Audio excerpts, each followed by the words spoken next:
Hello, and thank you for allowing me to talk to you today about patient management challenges related to dual circulations during Veno Arterial ECMO.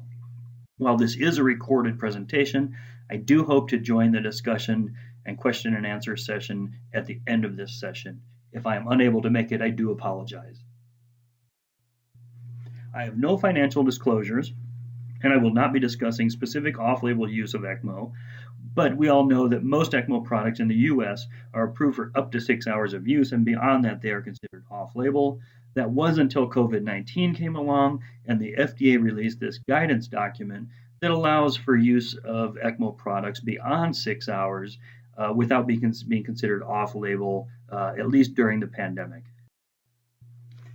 The objectives for the talk today are to discuss differential hypoxemia and blood flow patterns during Veno Arterial ECMO, to discuss left ventricular distension and unloading during VA ECMO, and then to talk about some patient management take-home messages related to these two objectives. Let's start by talking about differential hypoxemia during peripheral VA ECMO. You'll hear some other terms that refer to the same concepts, terms like north-south syndrome, Harlequin syndrome, the mixing zone or mixing cloud, dual circulations, or competing circulations. They all generally refer to the same concepts that I'll be showing in the next few slides. In this drawing, you see an arterial cannula placed in the left femoral artery that is pushing blood retrograde up the aorta, and at some point it mixes with blood in the ascending aorta that's deoxygenated blood from the left ventricle. However, as the heart starts to eject more, or as your ECMO flow decreases, you can now see that the blood is only pushed so far up the aorta, leading to cerebral hypoxemia. We call this north-south syndrome or Harlequin syndrome, where the upper body is blue with low oxygen levels, and the lower body is red and well perfused with high oxygen levels. Shown differently, you can see that if the LV is not ejecting, there is no mixing, because no blood is being pumped from the left ventricle for the ECMO blood to mix with. However, as the left ventricle starts ejecting, you can see the mixing clouds start to appear in the ascending aorta, and it can shift downward in the aorta as the left ventricular ejection increases or as the ECMO flow decreases. In 2015, DiBiase did a case report on a 74-year-old man with FemFem VA ECMO. They used aortography to visualize the ECMO flow in the aorta. They did this with a pulse pressure of 9 millimeters of mercury for all measurements, and 9 millimeters of mercury is generally considered an appropriate level of pulse pressure. These aortography images show where the dye was injected at the white arrow. So the contrast injected at the bifurcation of the aorta should travel retrograde up the aorta towards the aortic valve. And the authors say that the contrast was seen in the distal aorta, the bifurcation, the abdominal aorta, and the splanchnic artery. They also saw contrast in the thoracic aorta and the aortic arch. However, the contrast did not reach the ascending aorta or the coronary arteries. So at a pulse pressure of 9 millimeters of mercury, in this particular patient, the blood from the ECMO circuit was unable to reach the coronary arteries, although it did reach the aortic arch. So we should not see the cerebral hypoxemia that was mentioned earlier. However, we are giving poorly oxygenated blood from the left ventricle potentially to the coronary arteries in a heart that we're trying to recover. Also in 2015, Knapp did a case study with a patient on ECMO in the cath lab during revascularization of the coronary arteries.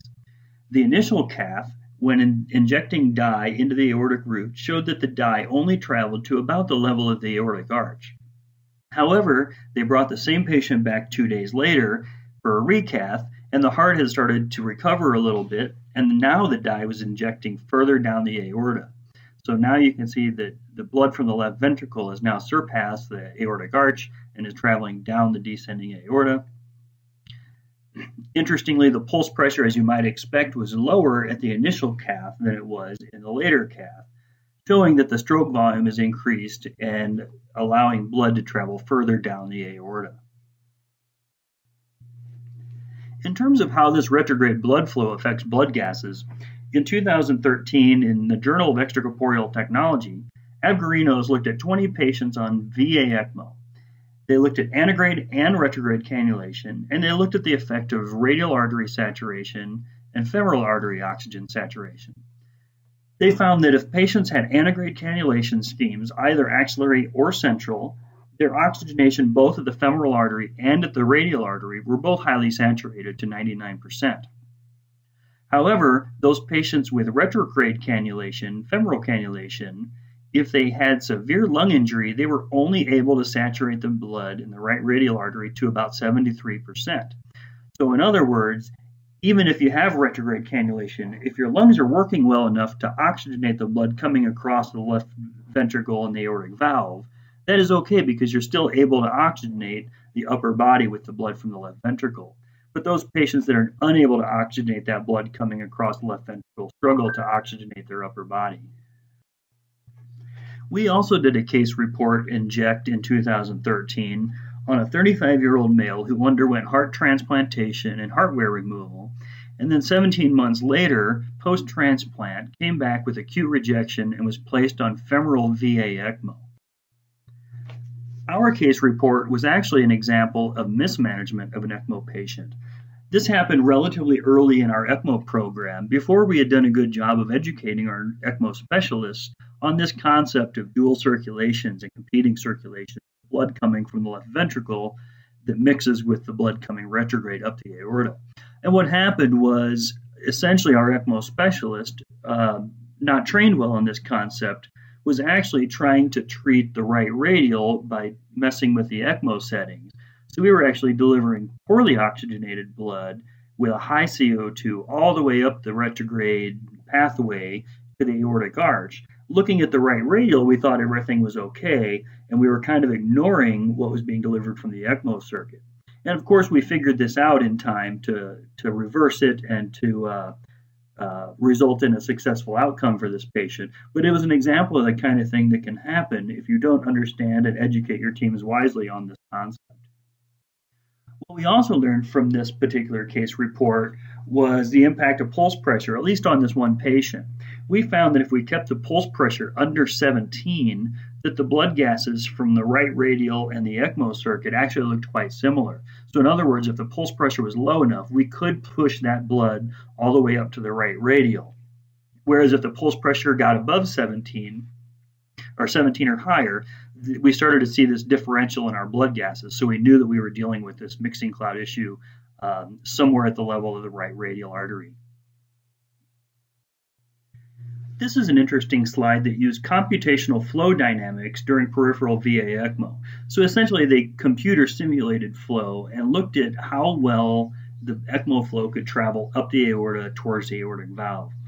And if you think of the red as the ECMO flow and the blue as the lack of ECMO flow, or in this case native flow, you can see that at 90% of full support, you can see that the blood from the ECMO circuit in this computer generation does travel all the way up to the aortic arch and even reaches the brachiocephalic artery. However, as you start to back off flow down to levels of about 75% of full support, now the blood from the ECMO circuit does struggle to make it at all to the aortic arch, even the distal aortic arch, and below 75% in this simulation, they were unable to get blood flow to the aortic arch at all. So this kind of supports what we saw with the aortography and with the blood gases.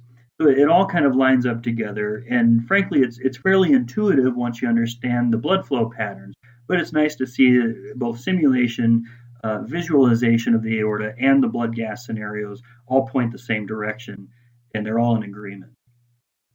So while understanding differential hypoxemia during peripheral VA ECMO is somewhat intuitive once you see it explained in a visual way and can understand the concept behind it, it all makes pretty good sense. However, during central VA ECMO, it's not quite as intuitive. So let's talk a little bit about that.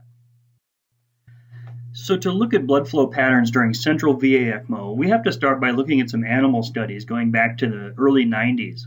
In this particular study, 7 newborn lambs, about 4 to 6 kilograms, were placed on ECMO at 50 and 100 milliliters per minute per kilogram of ECMO support. The arterial cannula was placed in the right carotid artery and advanced to 2 to 3.5 centimeters from the aortic valve. So about an inch from the aortic valve is where they placed the arterial cannula. They then used blood gases and microsphere injections to analyze blood flow patterns during ECMO. And these microspheres were differently labeled depending on whether they were injected into the ECMO circuit or into the left ventricle, so you could track where those microspheres ended up. They found that putting these lambs on ECMO did not change the overall distribution of blood flow to the three compartments. And the three compartments in this study were the heart, the upper body, and the lower body. So you see control on the left, lower support in the middle, and the higher support on the right. And you can see that the ECMO, in terms of total flow, not necessarily whether the blood flow is coming from the LV or the ECMO, but the total flow did not change when these. But what did change was the blood flow patterns in terms of ECMO versus left ventricle blood. So blood from the ECMO circuit preferentially perfused the upper body, whereas blood from the left ventricle preferentially perfused the lower body. Now this is interesting because it's almost as if the blood layers over one another as it travels from the left ventricle past the ECMO cannula and into the rest of the body. Intuitively, you think that once the blood leaves the ECMO cannula, that it mixes with blood in the ascending aorta, and that the rest of the blood body sees the mixed composition. But that's not what happens according to this particular study. They also found that the coronary arterial blood flow was predominantly derived from the left ventricle. Now, this does make some sense given the location of the coronary ostia relative to the aortic valve in the left ventricle. However, it's a little concerning that even with an aortic cannula only about an inch from the aortic valve, that they were still unable to get a significant amount of blood flow from the ECMO cannula into those coronary arteries. So you're trying to recover a heart on ECMO, and you're giving it poorly oxygenated blood, mostly from the left ventricle. Another animal study in 1996 looked at small dogs with a mean weight of 3.5 kilograms, and the arterial cannula was placed in the common carotid artery. And they sampled both pressure and blood gases in 3 locations, in the left femoral artery, the ascending aorta, and the left ventricle. So you can see here the location of the arterial cannula and the venous cannula. And the locations for measuring pressure and blood gases were the left ventricle, the ascending aorta or the aortic root, and the left femoral artery. What they found was that the hyperoxygenated blood from the ECMO circuit does not pass in a retrograde fashion into the aortic root. So you see in the femoral artery, the blood oxygenation had a PO2 of over 160, about almost 180 millimeters of mercury. But none of that hyperoxygenated blood made it to the aortic root or, of course, to the left ventricle. So again, even with an antegrade style of cannulation, we're not able to perfuse the coronary arteries with the blood from the ECMO circuit. One last animal study from the 90s was done in dogs, about 2-kilogram dogs, and they used a microsphere technique as well. And what they did was they took measurements with the aortic cannula 3 to 4 centimeters from the aortic valve in the brachiocephalic trunk, as shown in the picture. And then they also advanced it to closer to the aortic valve, to about 1 centimeter from the aortic valve, so less than a half of an inch from the aortic valve. And they did 2 different flow rates of ECMO to look at blood flow. And they also found that coronary blood flow decreased with the distal perfusion cannula technique, but they did increase with the proximal cannulation technique. So they were able to increase the amount of blood flow they were getting into the coronary arteries, but they had to get the cannula less than a half inch from the aortic valve to do so. And keep in mind that that cannula is also pointed towards the aortic valve, unlike what we do in humans, where we put a cannula into the aortic root and generally angle it towards the aortic arch instead of towards the coronary arteries. So again, I think the take-home message so far here is that it is really difficult to get blood into the coronary arteries from the ECMO circuit. And this is another table from the same study, and really I don't want to go into this entire table, but it shows the regional blood flow patterns distributed from the arterial cannula during ECMO. And you can see that really all the organs have different types of blood patterns. So again, it's not just a mixture of the oxygen that's coming from the ECMO circuit in the left ventricle being distributed throughout the body. There are really differential patterns from the ECMO cannula, and that's the case at the brain and the heart, of course, but also at the adrenal gland, the liver, and the kidneys. And again, some computational flow dynamics here during both peripheral and central cannulation. Now, this shows velocity vectors, not like what we saw earlier in the computational flow dynamics showing the mixing cloud. This is actually velocity vectors, so it's a little different. But what you can see, the authors circled there in the peripheral cannulation, where the blood from the peripheral cannula finally reached the aortic arch, and you see how it had a higher velocity and started to slow down as it met the blood from the left ventricle. But what I want to focus on is the central cannulation model below, that shows blood from the ECMO cannula really jetting across the entire aortic arch until it reaches the distal portion of the aortic arch. So you can see how blood from the left ventricle could sort of surpass that blood flow from the ECMO cannula and perfuse the lower body. So keep in mind with this cannulation style, again, with the computer generation anyway, that it's really difficult for that blood from the ECMO cannula to reach the coronary arteries.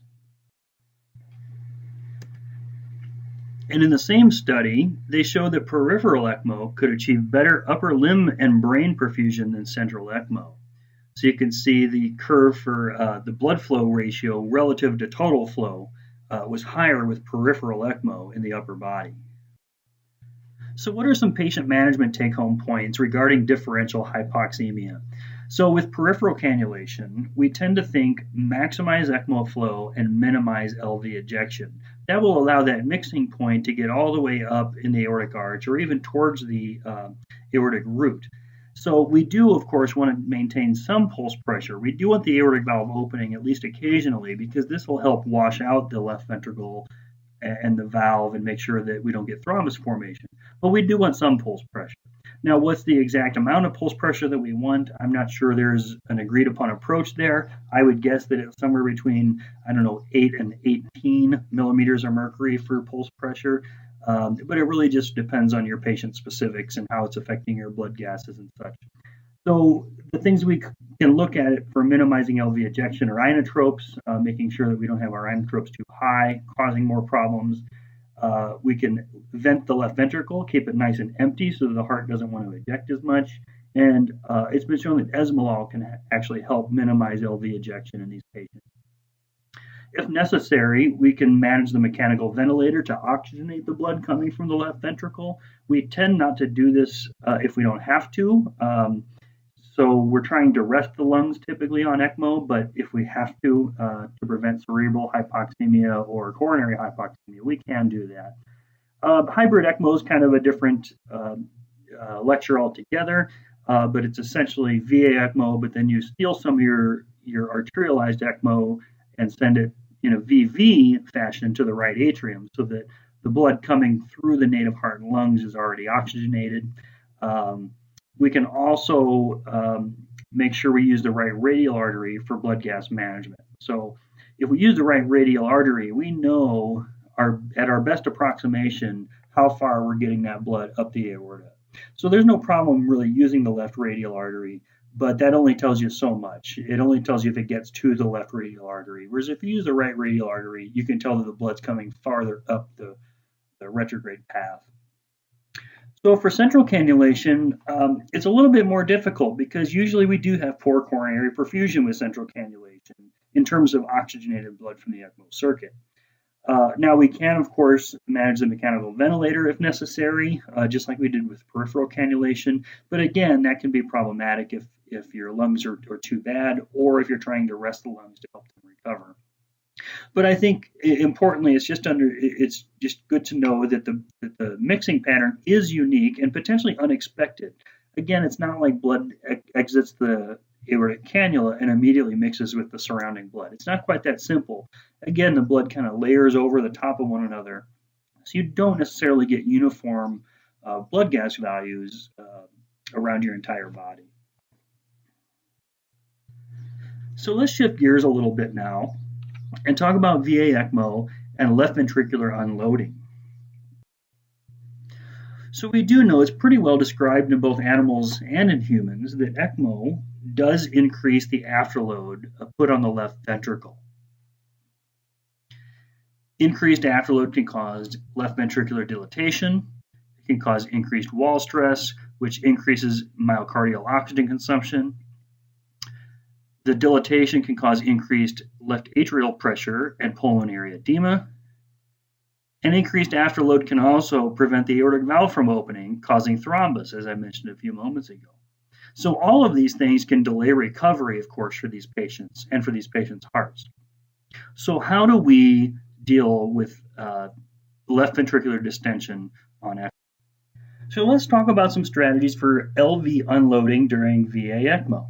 So we have mechanical strategies available to us. I'm not really going to touch on pharmaceutical strategies, but of course, you can imagine there are plenty of strategies that we could use to minimize afterload, for example. But in terms of mechanical strategies, we really separate them into two categories: afterload reduction in the form of an intra-aortic balloon pump, and preload reduction, which takes several forms, including surgical vents or drains in the LV, LA, or pulmonary artery, atrial septostomies, Impella pumps, or transseptal catheters like those provided by Tandem Heart. And just in the last couple years, there have been a lot of studies, meta-analysis, reviews, and such focused on left ventricular unloading, trying to find out what the best method is to unload these patients during VA ECMO. These are all just in the last couple of years. I'm going to walk you through just a couple of these studies. Just earlier this year, in 2020, a meta-analysis of 62 studies was done, incorporating over 7,500 patients that looked at outcomes related to LV unloading during VA ECMO. They found that any LV unloading decreased mortality risk by 12% and increased the probability of weaning from ECMO by 3%. So this study broke it down by the type of LV unloading. So they looked at direct LA or LV vents, which showed a decreased mortality risk of 32%. The Impella decreased mortality risk by 15%, but not statistically significant. I put those two together there because they're both forms of preload reduction. Now, if they had pooled those together, would you have reached statistical significance for the pooled or preload reduction? Probably, but they didn't do that.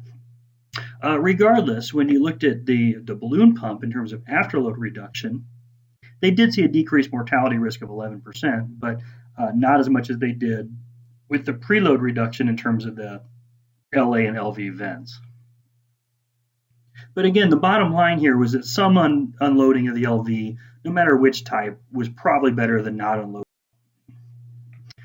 Other interesting data from this study is that no differences were found in terms of peripheral versus central cannulation. Now, you think peripheral cannulation would load the heart more in terms of afterload because of the retrograde flow, but they did not see any differences in peripheral versus central cannulation in terms of decreased mortality risk with LV unloading.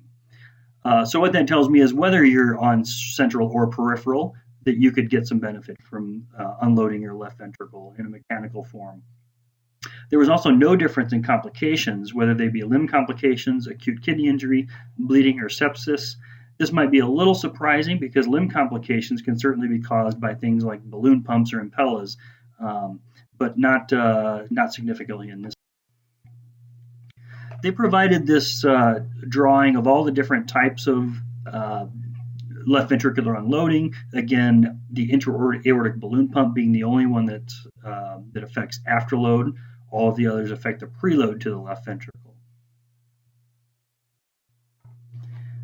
Another meta-analysis just last year in 2019 looked at 37 studies and almost 8,000 patients and looked at the benefits of LV venting during cardiogenic shock.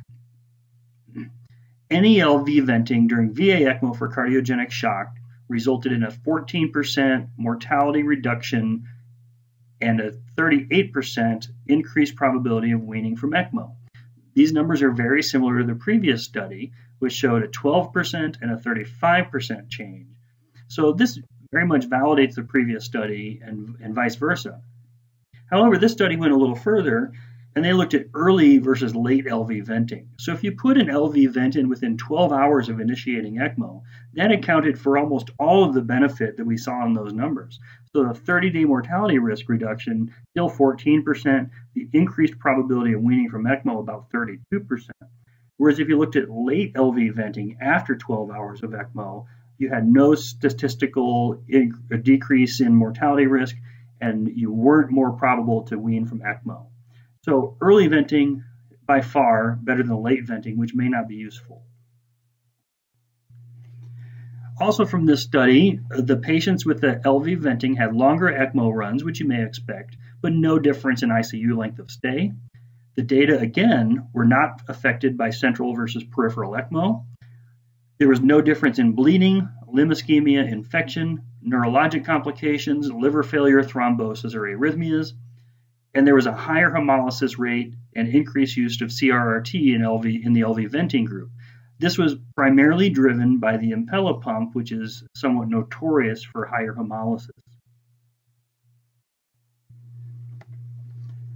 So the last meta-analysis on this topic was actually a network meta-analysis.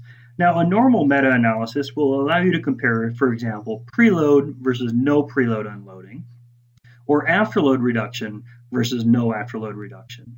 What a network meta-analysis allows us to do now is compare afterload and preload reduction, so an indirect analysis. And this network meta-analysis was of 16 studies, 3,900 patients, and investigated preload versus afterload reduction. So here are the results of the network meta-analysis. And if you look at the top portion of this table in the slide, the death outcome odds ratio according to type of unloading. A green shaded box indicates a favorable outcome, and a red box is unfavorable. So if you look at the odds ratios for death, if you use afterload reduction, the middle column, top row, it's a 0.66 death outcome odds ratio if you use afterload reduction versus no unloading at all. Top row on the top right, 0.35 death outcome odds ratio if you use preload reduction. So in other words, afterload reduction is better than no unloading, and preload reduction is even better than afterload reduction.